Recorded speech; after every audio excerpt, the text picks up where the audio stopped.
guys, welcome to today's episode, and we're so excited. We have Risa Groux, and she is going to be talking to us about so many different things. We're so excited. We're talking about the 6 different types of diets and which one is the best for you. We're going to be talking about thyroid, joint pain, detoxing, and so much more. So, Risa, welcome. Thank you. Thanks for having me. So one of the things that, everyone is trying to lose weight, and not only lose weight, but also feel their best. And so you kind of have this philosophy that not everyone feels the best with every diet. Like one person, they could eat rice and they'd feel fine. Another one could eat this and they would feel horrible.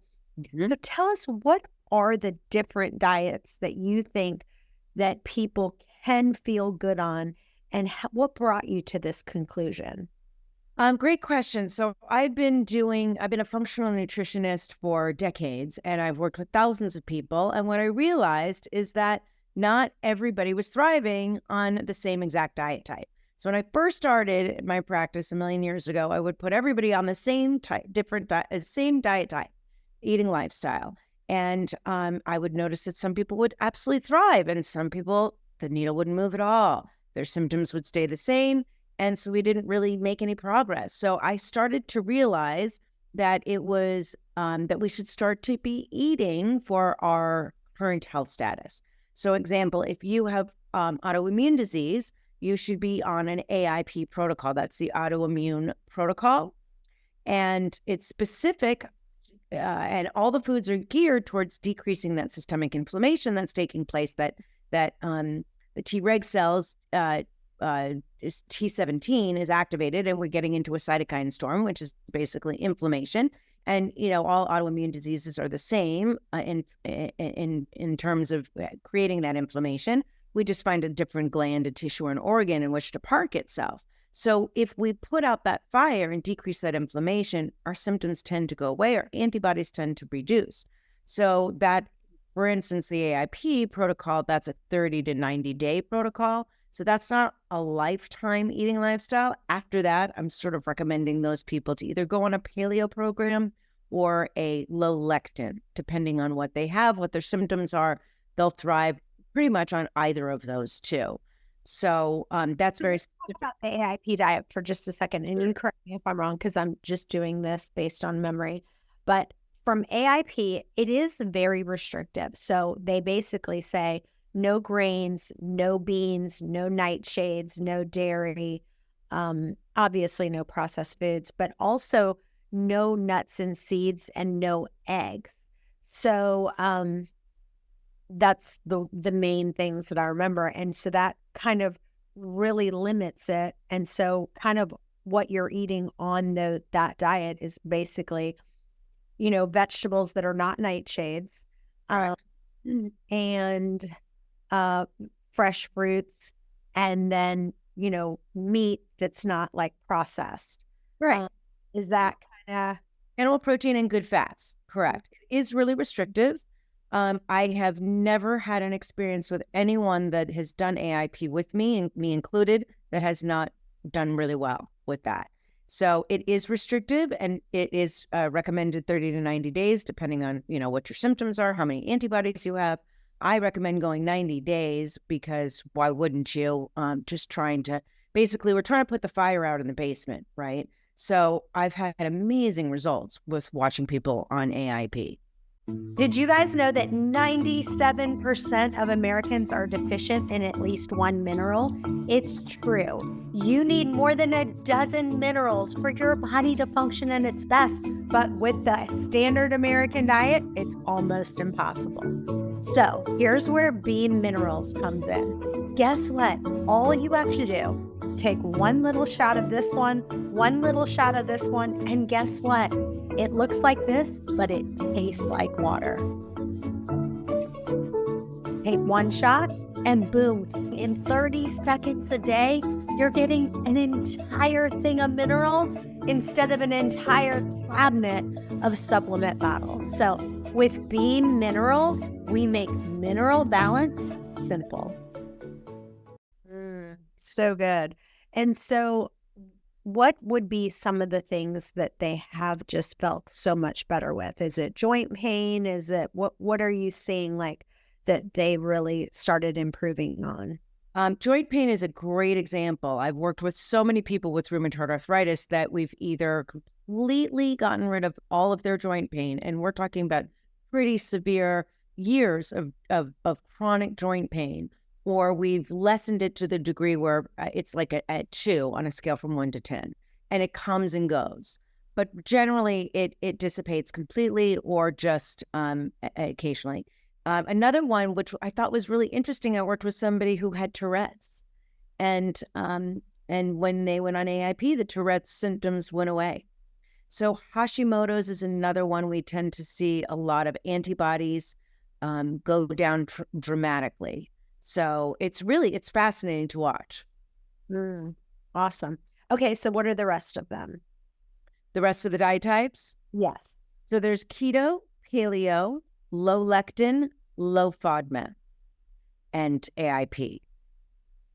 Do you want me to break them down? Yeah, if you could, just kind of for those people. Yeah. So I think most people understand the paleo diet, the keto diet, but go over the low FODMAP and Sure.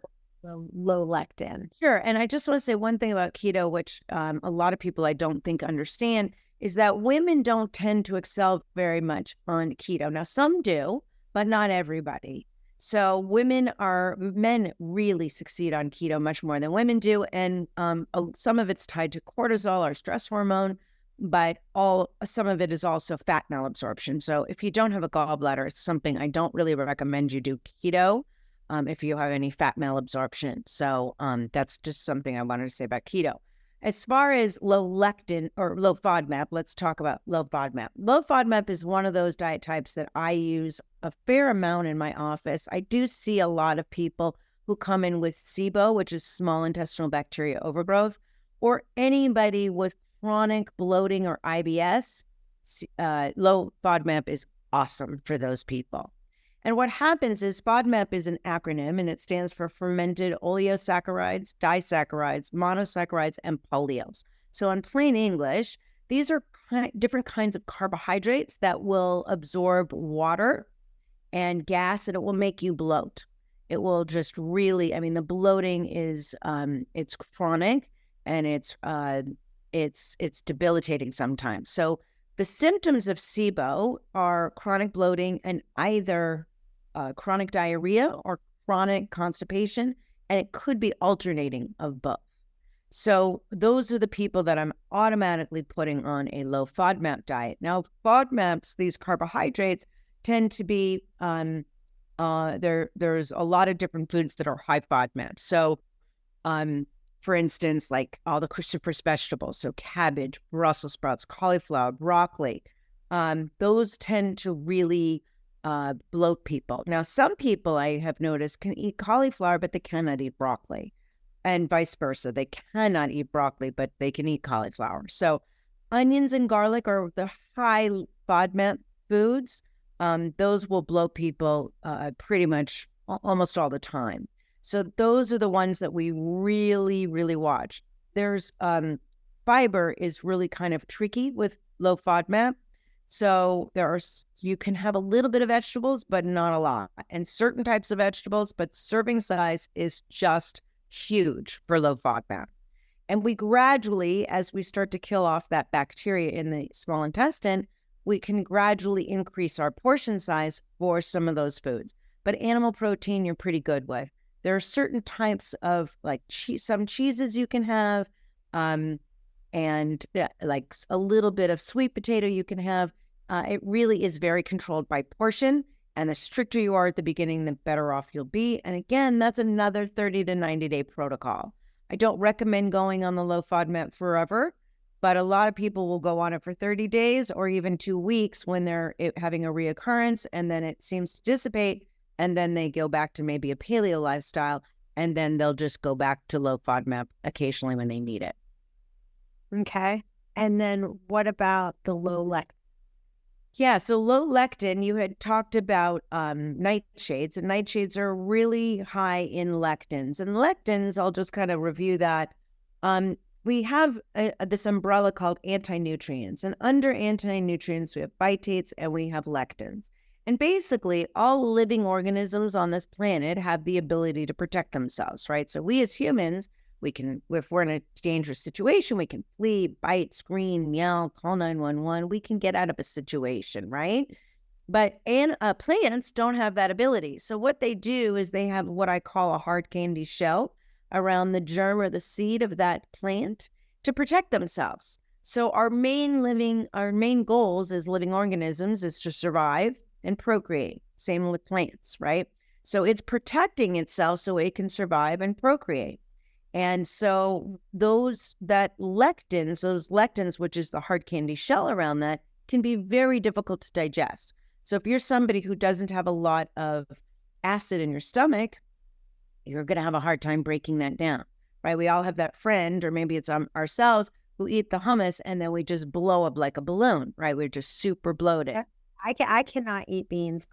Honestly, I really don't feel great when I eat grains, and I don't feel great when I eat beans. With grains, there are certain ones like gluten-free grains that I just get to my snapping point. Like I don't feel great on it, but you know how you just, for a while and you're like, okay, if I don't have a piece of gluten-free bread, I'm just right. I totally know that. Yeah.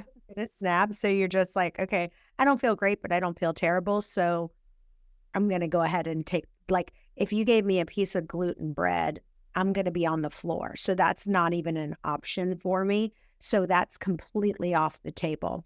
But I think there's also, with what you're saying, there's also like degrees of like, okay, how bad am I going to feel if I eat this? And so it's kind of like, if I'm not going to feel that bad, I'll do it every once in a while kind of thing.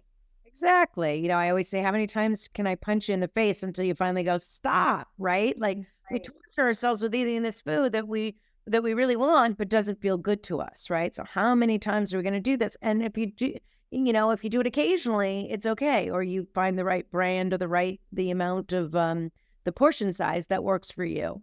But you're right. I mean, gluten is a big promoter of leaky gut. So it's going to go into the intestinal lining. And remember, we only have one layer of epithelial cells in the intestinal lining, just one layer. Our outside skin has 7.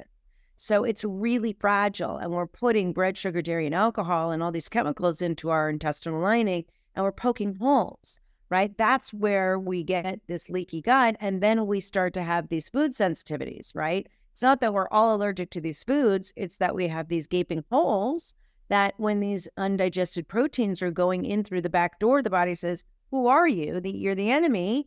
It starts to create antibodies and starts to attack it, right? That causes inflammation. We do that long enough, and eventually we are diagnosed with an autoimmune disease, right?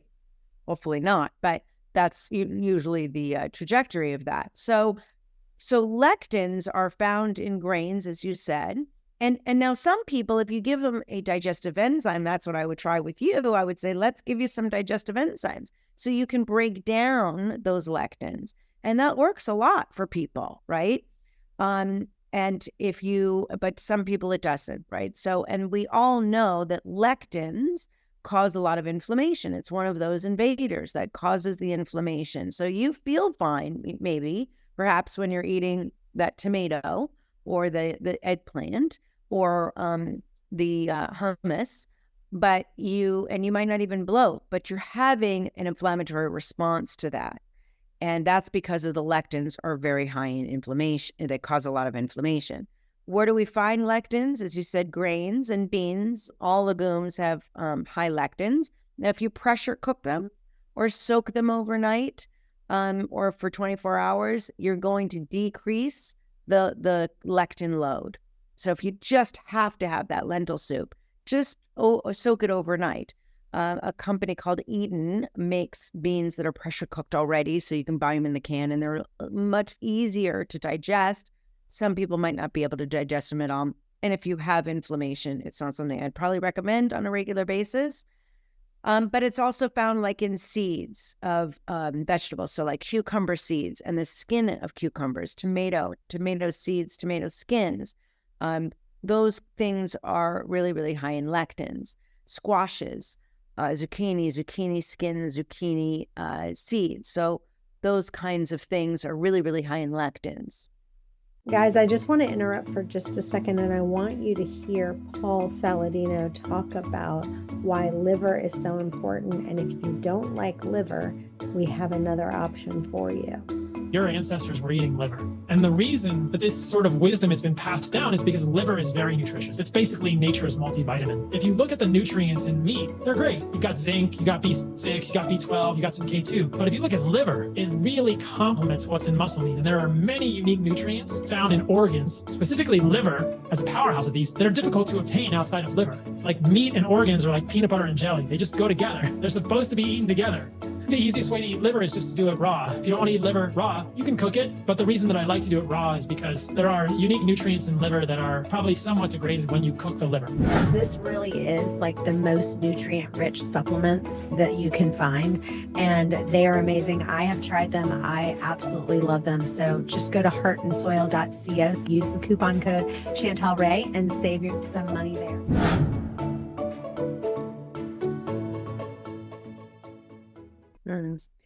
Let's switch gears for just a second and let's talk about thyroid. I know that you are a thyroid expert and you help so many people with their thyroid issues. I want you to start by talking about a really controversial topic right now, and that is a lot of people say if your thyroid's not working, you need iodine, and that will really kind of help your thyroid work better.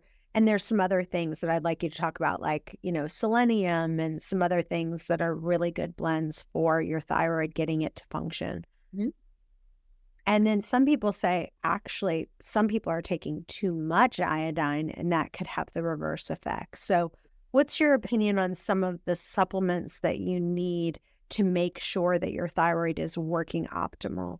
Yeah, I'm glad you asked that question. Because iodine, to iodine or not to iodine, right? That is the question. So there's two camps here. And one is that it's great, as you said, and one is that it's a hindrance. And so what I've deduced from all the years of working with people and me personally being able to reverse my Hashimoto's, what I just want to go to the mechanics of the thyroid for a second, and then I'll be able to relate what the iodine does. But basically, it's a very complicated gland, and it's in charge of our temperature gauge, our metabolism, a lot of blood flow, but it really affects almost every system in the body. So that's why the thyroid is so critically important to look at all 9 markers. It starts in the brain, in the pituitary, which is the shape and size of a pea in the brain, and it creates what's called TSH, thyroid stimulating hormone. That's what most conventional doctors test you for. And basically that goes through the liver. That's why we detox, and we create T4. T4 is for 4 atoms of iodine. That is our inactive thyroid hormone. It's inactive. We do not use it. We need to convert that T4. We cleave off 1 atom of iodine. We convert it into T3. That's our active thyroid hormone.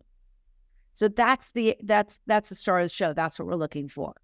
So that's where iodine comes in. Now, if you're hypothyroid, meaning that your thyroid's an underachiever, it's not working optimally, then, and you don't have any antibodies, so you're not in the state of Hashimoto's, that is a person that I would recommend a little bit of iodine would be great for, because that iodine is going to help give them enough T4, right? 4 atoms of iodine so that they convert it into T3, or their active thyroid hormone.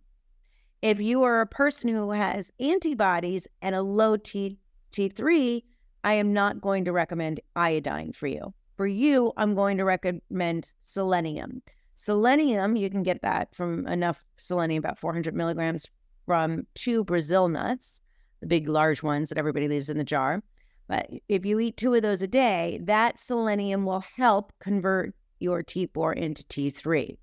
You can also take a supplement of selenium if you don't like the Brazil nuts or you just prefer to do that. And that will help. Now, if you're hyperthyroid, you're producing a lot of T4, then I would not recommend iodine in that situation as well, because we don't want to add fuel to the fire, especially if you're having antibodies and elevated T4, which would bring you to Graves' disease, another autoimmunity where you're overproducing thyroid hormone. So I would only use it in the one instance where you have low thyroid, low T3, and probably low T4, and no antibodies present. That's where I would use it. And you can also get it from food. Seaweed and a lot of seafood has iodine, and those are natural sources to get it. You don't necessarily have to take iodine. I do an iodine loading test on occasion where I will give somebody iodine and then they urinate and to find out how much they're holding on to. That way you can kind of tell if they're deficient in iodine. But you really get it through foods. Awesome. So what are some of the things besides, some of those supplements that you just talked about are you seeing is really helping people with their thyroid? So I have a brand, I have a supplement called OptiThyroid, and it has all the herbs and the vitamins for function and conversion. So what I find what's in it? There's selenium and all different kinds of herbs and vitamins that you can use for function and conversion. But that, and then of course, vitamin D is critically important because all cells have a vitamin D receptor. And so we need enough vitamin D for our thyroid. That's huge. I'm a big fan of vitamin B, but that's overall, it's gut and RNA, DNA, adrenals. Vitamin B is essential for a lot of things. But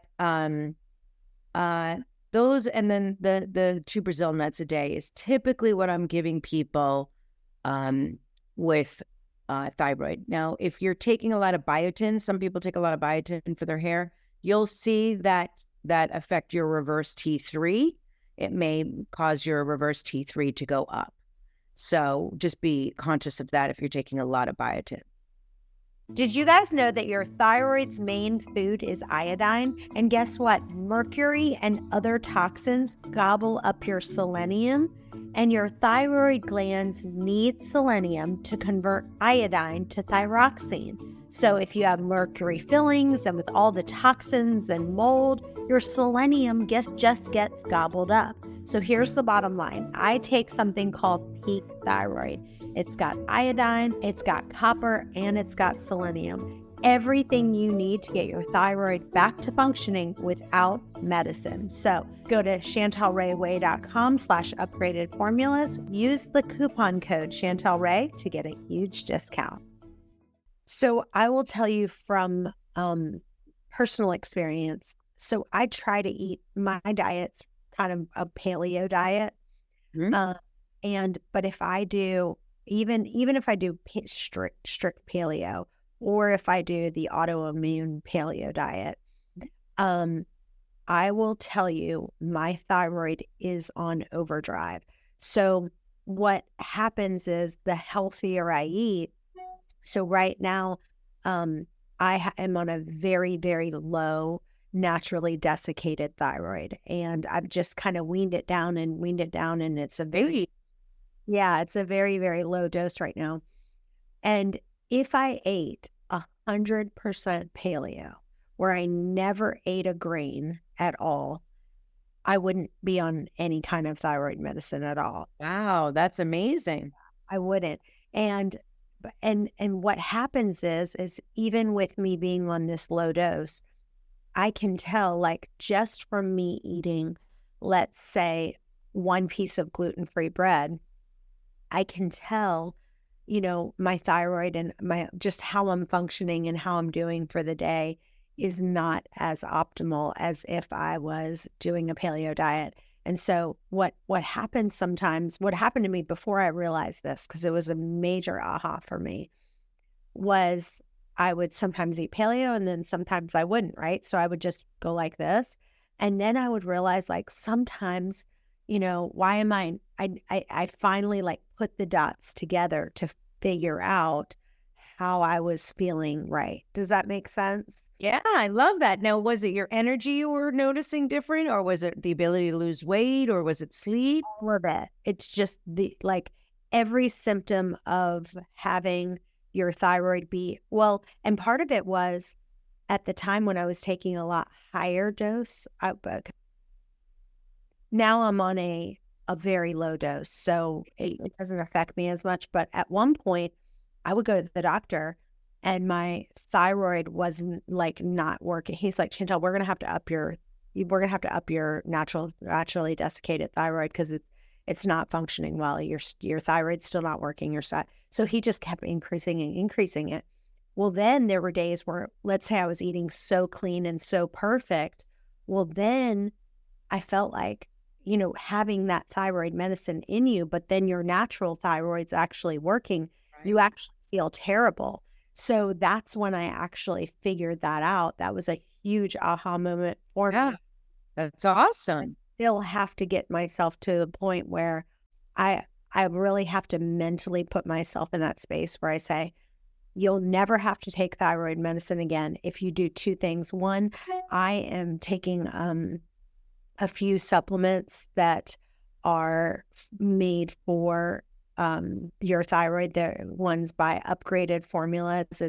It's like a liquid that I just put into my coffee, and it has everything I need. It has the selenium, it has iodine, it has all of that. And I just actually, it's absolutely disgusting if you try to take it. First, I was like, oh, heck no, I'm not taking this. But all you do, this is another tip I learned. If you have a liquid, I am a big fan of liquid supplements. If you have a liquid supplement, if you have a coffee in the morning, you just put the liquid supplement in the coffee. You won't even taste it. It's like, it doesn't ruin your coffee. What? And it doesn't ruin your coffee. Doesn't ruin your coffee. That's awesome. Yeah, it's such a good hack. So those are my 2 tips for the day. That's great. Yeah, I usually put them in my shake because I'll have a collagen shake pretty much every day. Yeah. Yeah, that's great. Yeah, I think what you're highlighting is that every body is different. Every body responds differently to different things. Sometimes we can take somebody off of gluten, who has Hashimoto's, and next thing you know, they're like 1,000%. Their antibodies go away. And usually it's not that simple, but, and a lot of times, I mean, I would say 50% of the time, maybe even more, 70% of the time, people feel a significant difference. They feel way better just by removing gluten, right? If we remove gluten and dairy, and then take out processed foods or sugars, things like that, they feel way better. Soy is another one. Soy and thyroid don't really get along. So if you think about it, almost all processed foods have soy or soybean oil. Right? Even mayonnaise. I was seeing the other day on the shelf that Hellmann's mayonnaise is now soybean oil. And some of our supplements there's a manufacturer out there, Nature Made, that has, and they're all over Costco and Target and everywhere. And they have soybean oil in their vitamin D and vegetable oil. So you're getting all this inflammation. They don't even have vitamin K for absorption. So it's really, you have to watch the ingredients in your supplements too. Because it's crazy that we have so much soy, and soy lecithin is such a common emulsifier that it's in a lot of things, a lot of chocolate.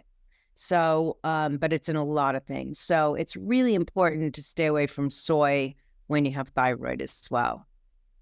So one of the things that I love about you, I went on your website, and you guys have to go to her website. She's got these amazing recipes for like a coffee cake and a lemon tart and this like pumpkin cheesecake bar.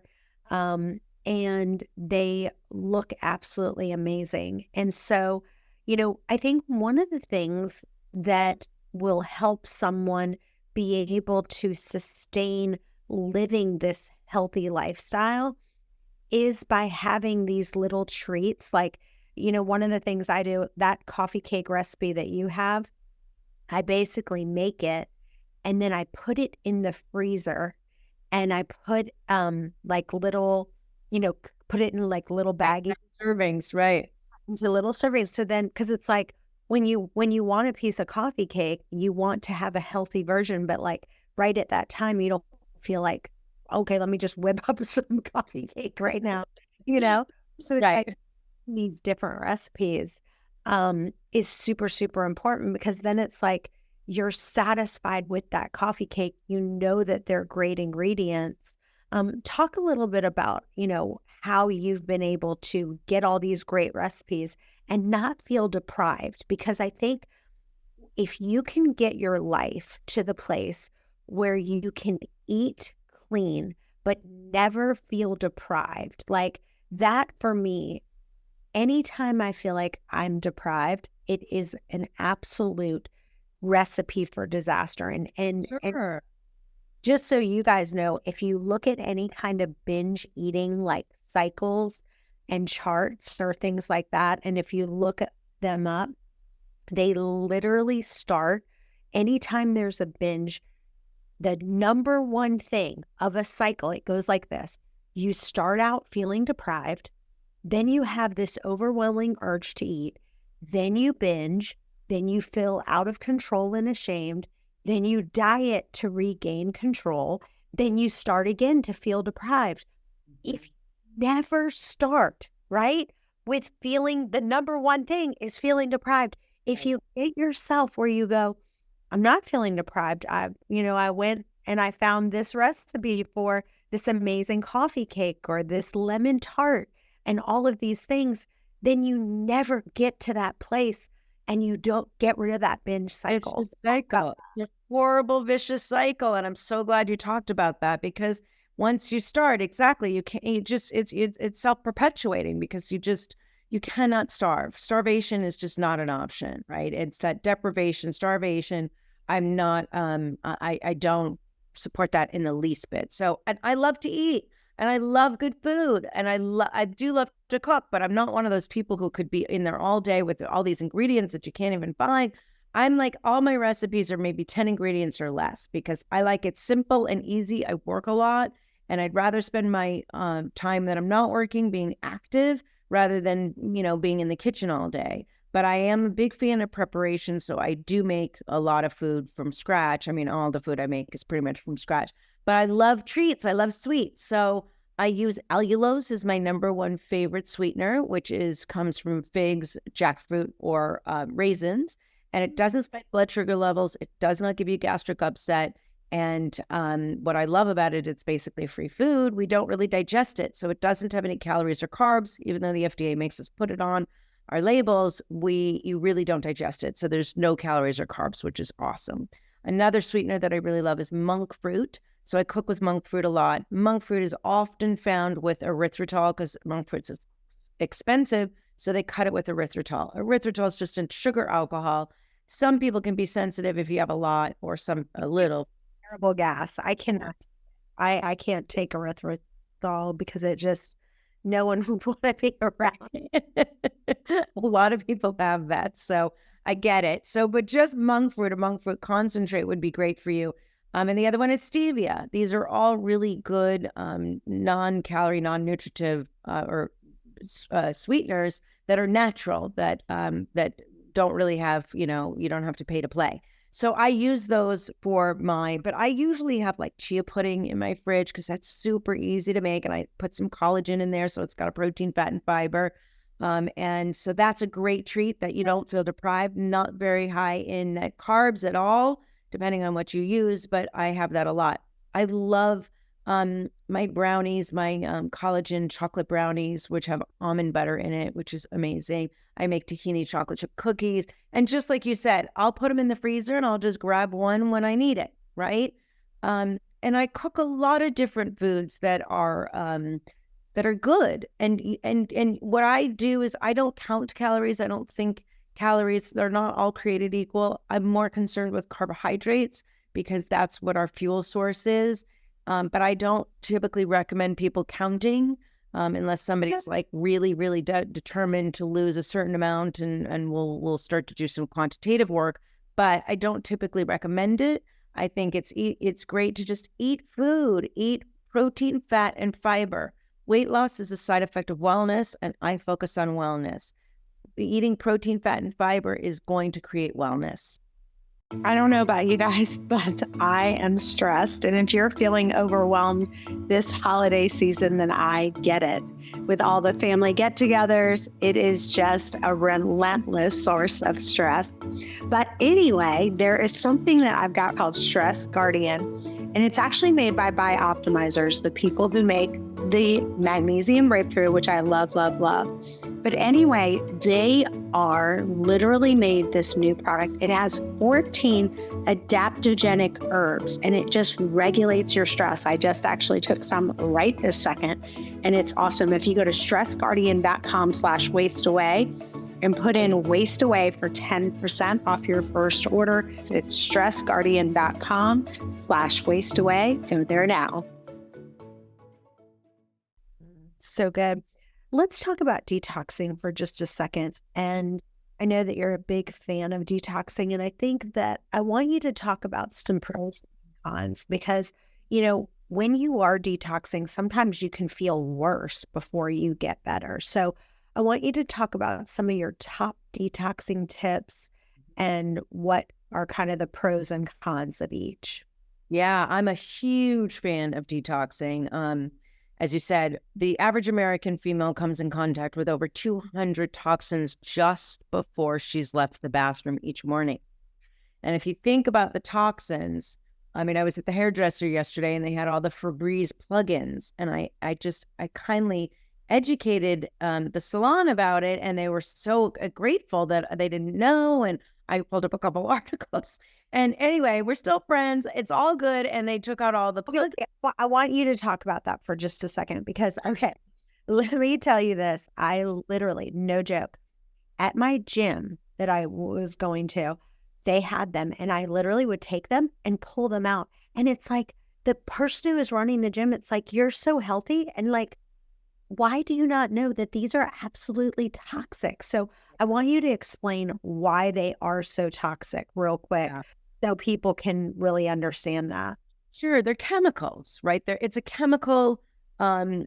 It's a science experiment that they created to make a fragrance. All fragrances are chemicals, basically, unless they're essential oils, right? So they're fragrances, and they've got all different kinds of chemicals in them, and then they're radiated out, right? They put them in the plug, and then they radiate out.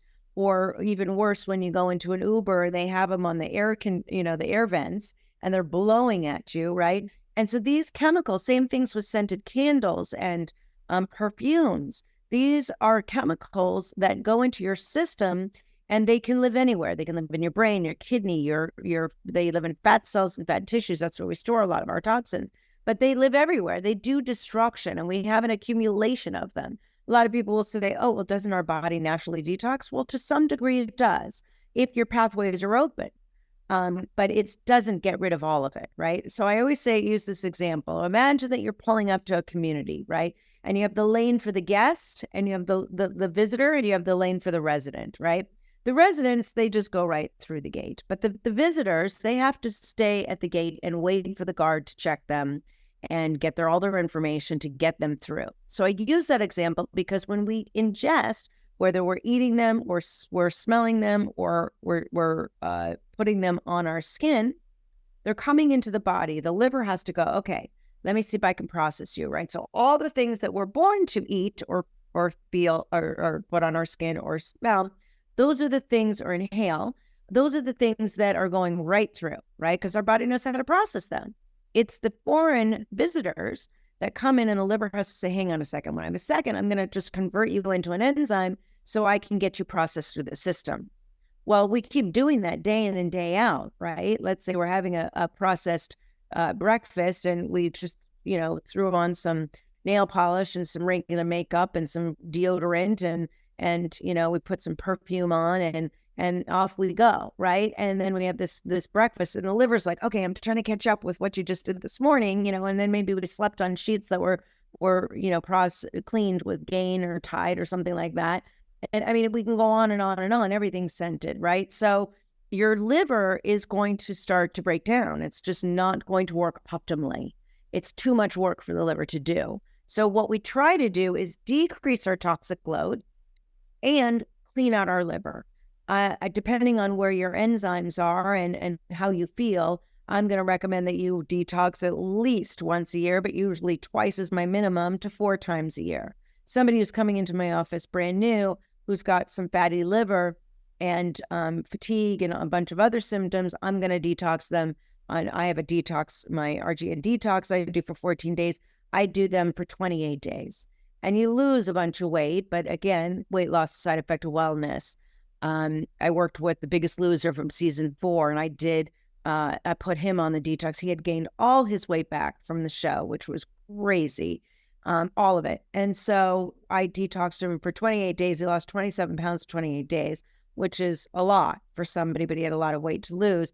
But I was trying to just get the toxins out of his system, because after he left the ranch and won the championship, he started to just eat chemicals again. So he needed to be cleaned out. His liver needed to work optimally. When your liver works optimally, your whole system tends to work optimally. So it's really the key to the castle, detoxing. And you got to do it the right way. I've done every detox pretty much I know out there.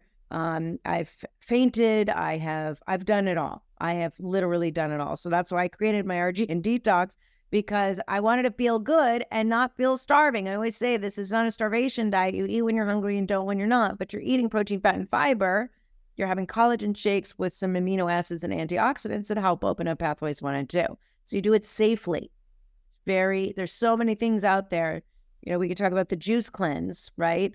I'm not a fan at all, except for if you want to do it for a day or two to give your digestive tract a break. But those juice cleanses have no fiber. There's no fiber. So what are we cleansing? We can't. Fiber is what we need to. It's the garbage truck that goes through the system and the intestines and picks up all the garbage. So it's void of fiber, and it's usually high in sugar because they put a bunch of apples in there or fruits in there that make it taste good. And then when was it pressed? Because usually the minerals and the vitamins die off as after you press it. So it could be 3 days or 5 days before that you're drinking it. So you're really just drinking a very expensive sugar water at the end, when you're having that 5 days later. So if you do a detox the right way, I highly recommend it, because it is very effective for everything to work optimally. Awesome. Well, this has been awesome. Tell listeners where they can find you and where they can follow you. Yeah, I have an office in Newport Beach, California, but I work with people all over the country via Zoom. And my Instagram and Facebook and all that good stuff, my website, it's all Risa, R-I-S-A, Groux, G-R-O-U-X, nutrition.com, or just Risa Groux Nutrition. Awesome. Well, you guys stay tuned. We've got another episode coming up in just a few. Bye-bye for now.